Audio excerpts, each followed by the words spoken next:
to pull this wire coating off, okay? And that gives me a little bit of a bare end. And then what I do is I put a loop in it, okay? Now, when I take that loop, I'm going to take that loop and I'm going to put it around these screws that are in here, okay? We would take that loop and we put it around those screws, and then we just tighten that screw down using our flathead or our Phillips head. We just tighten that screw down onto the bare or to the neutral wire, okay? And then likewise for our black, okay? And we do the same for the top and the top. The bottom ones, unless you're doing a complex wire, splicing them together using the receptacle, you don't need to really worry about those bottom two right there. Just wire your two wires to the top, and we're going to tighten that down, okay? Nice and tight and snug. You don't want these wires to slip off. When these wires start to slip off is when you start to have electrical fires and current problems and things like that. And then my last wire I'm going to do, I'm just going to take it and wire it to the ground screw. I'm going to take my screwdriver again and tighten that green or bare wire down onto the ground screw. Again, I've stripped all the coating off just enough to where I can get the contact for the copper made onto those screws, okay? These are not going to have two ground screws. There'll only be one ground screw. And that's what we're looking at, okay? You see how we've got these wires attached to the screws like that, okay? Our hot wire has gone to the silver or to the gold. Our neutral wire has gone to the silver, and our bare or ground has gone to the green screw, okay? And that completes a circuit, assuming this is coming from the source, that completes a circuit through the receptacle, okay?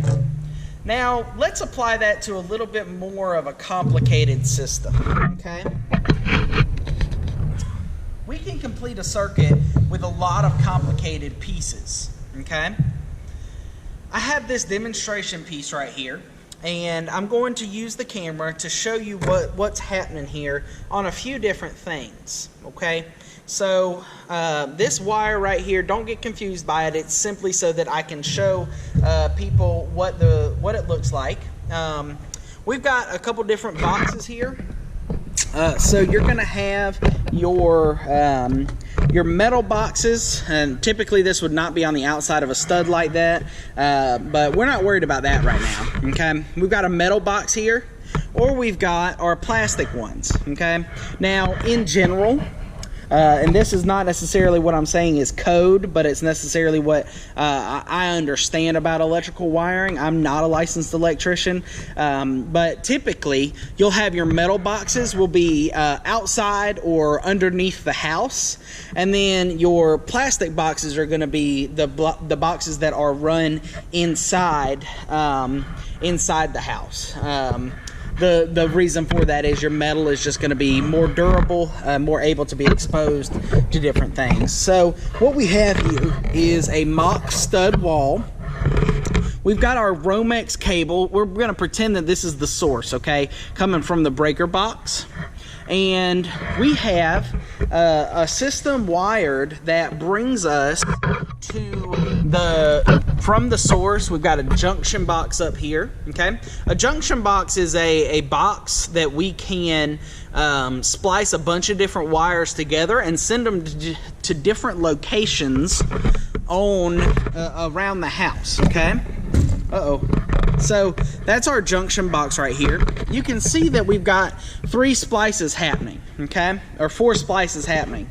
We've got our source, and then we're sending the hot and the neutral. We've spliced 4 different wires together. Typically you wouldn't do that many, but just for demonstration purposes, that's what I've got here. So we've got that splice in there. We've got one running down to this light switch, and it powers this receptacle over here. So what's happened there is I've got a switch that turns the receptacle I've got a switch that turns the receptacle over here on and off.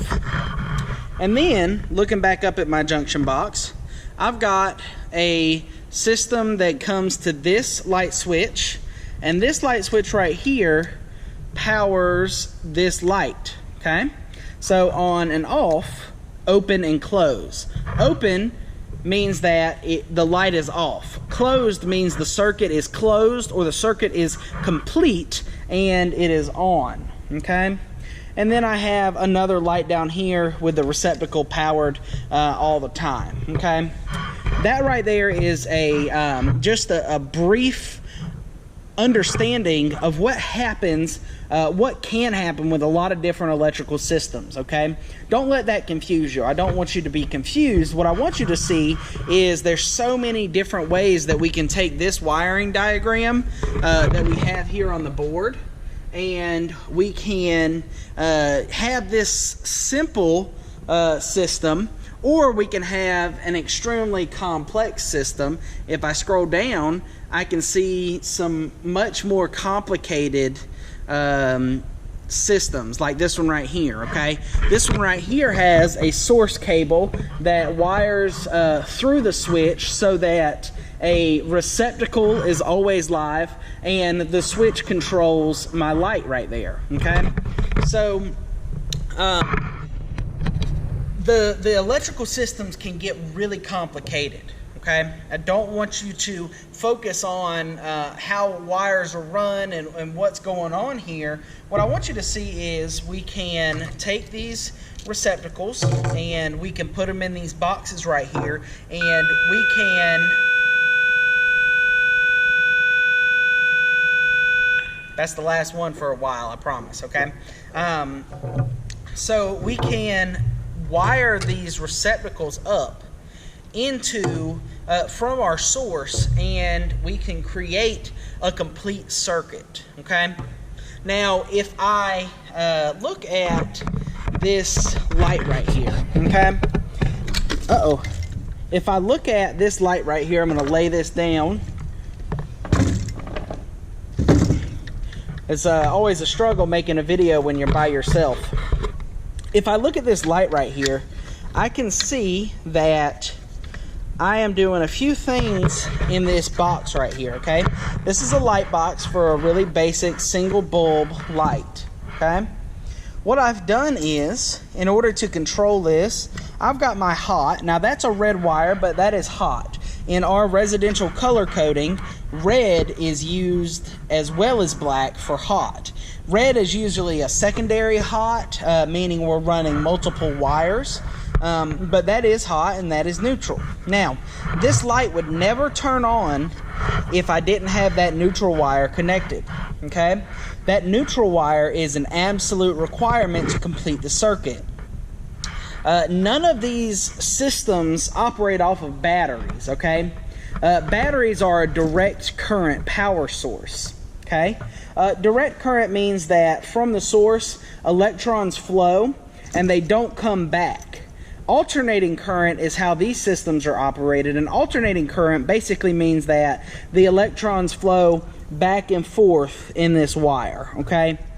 Because this is an alternating current system, I have to have my hot and my neutral connected to complete a circuit, okay? I'm going to pull this receptacle out right here because it's a really good example of what we've got. I've got a box right here attached to my stud. Typically the box would be on the side of the stud, not on the top, but don't worry about that. And from my box, I've got some Romex wire coming into the box. And I've got my hot wire. Now, my hot wire is connected to my screw, okay? My hot wire is connected to my gold screw right there. And then if I come to the other side, I can see I've got my white wire connected to my silver screw, and they're both on the top screws. And then I've got my ground wire right there for emergencies or for accidents or anything like that. So what's going on here is I'm just taking this receptacle and pushing the current through it, okay? Completing that circuit. And in electrical wiring, if you can safely complete a circuit, then you can power pretty much anything you need to power. Okay, I can wire a switch to turn a receptacle on and off. I can wire from the source. I can wire a switch to continue power to a receptacle that stays live all the time, and also turns the light on and off. Okay. Electrical wiring, this is the most basic we can get into electrical wiring. I wanted you to see a little bit of how this actually looks, okay? Traditionally, you would take the time to wire a light to a receptacle. You would take the time to get used to how to put those hooks or those loops into the wire, how to strip it and run it to a receptacle, but we just don't have that kind of time this year, unfortunately. So I want you to realize and walk away from the fact that, be able to recognize my neutral is white, my hot is black, my ground is bare or green. I have to have a neutral and a hot to complete a circuit, and I have to have a bare or a green or a ground wire, all the same thing, to provide an added layer of safety. Okay, so you're always going to have 3 wires run into a light switch or a receptacle in order to safely power the light fixture or the receptacle so that you can plug things into it. Okay. There are so many different types of wire. There's so many different. This is a non-metallic sheathed wire. There is stranded wire, solid wire. There are ground fault indicators for moisture areas. The possibilities are endless when it comes to residential electrical wiring. Okay, I want you to recognize the importance of safety in electrical wiring. Again, I want to recap that you should never touch electrical wiring if you don't know what you're doing and you still have the power turned on. Okay, always turn the source off before you touch any wiring or wires at all. Okay, if you don't know what you're doing, you never touch electricity. Okay, electricity is not something that you can kind of guess at and probably be right. That is not how electricity works. Okay, there is no guesswork in electrical wiring, because guesswork in electrical wiring ultimately will lead to accidents, mistakes, and harm to others or yourself, and that's not something that we're okay with. So we want to pay attention to that. We want to understand that a complete circuit is required, and we want to see that open and closed circuits are how we manipulate light switches and receptacles. Okay, when I go over to the light switch, matter of fact, I'll do it right now. When I go over to a light switch and I walk in and turn it on, okay, so let's say right now it's dark. Oh, well, I don't need to leave it that dark. Okay, it's dark over there on that half of the shop. Okay, that means that for that light system right there, the circuit is open. Okay, all the electrons that are flowing through are paused. They're not moving. They're stagnant. And then when I hit the switch, when I hit this switch right here, it closes the circuit. And when it closes that circuit, it allows the electrons to flow through back to the source, which is that panel over there. Okay? So when I open the circuit, the lights are off. When I close the circuit, the lights are on.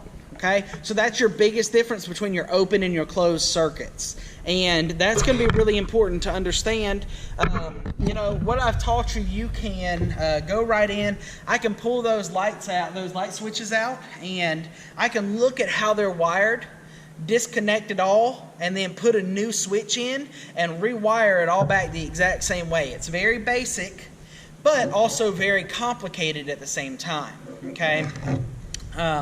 So I hope that this is helpful to you in understanding how residential wiring sort of works, just the tip of the iceberg, what some things look like. You know, we've got our box here, we've got our metal boxes, we've got our receptacles, we've got our light switches, we've got our hot, our neutral, and our ground, which help us complete the circuit completely, okay? So I hope that was helpful to you. If you have any questions, let me know. I'd be glad to help you explain that a little bit more. And again, don't go tearing your garage apart and taking all the receptacles out, and your mom and dad come home and you find out that you weren't supposed to do that, okay? That's not what Mr. Parks is telling you at all right? So keep that in mind. Always do this under supervision, under the supervision of a licensed electrician or an electrician company, okay? Thanks, y'all.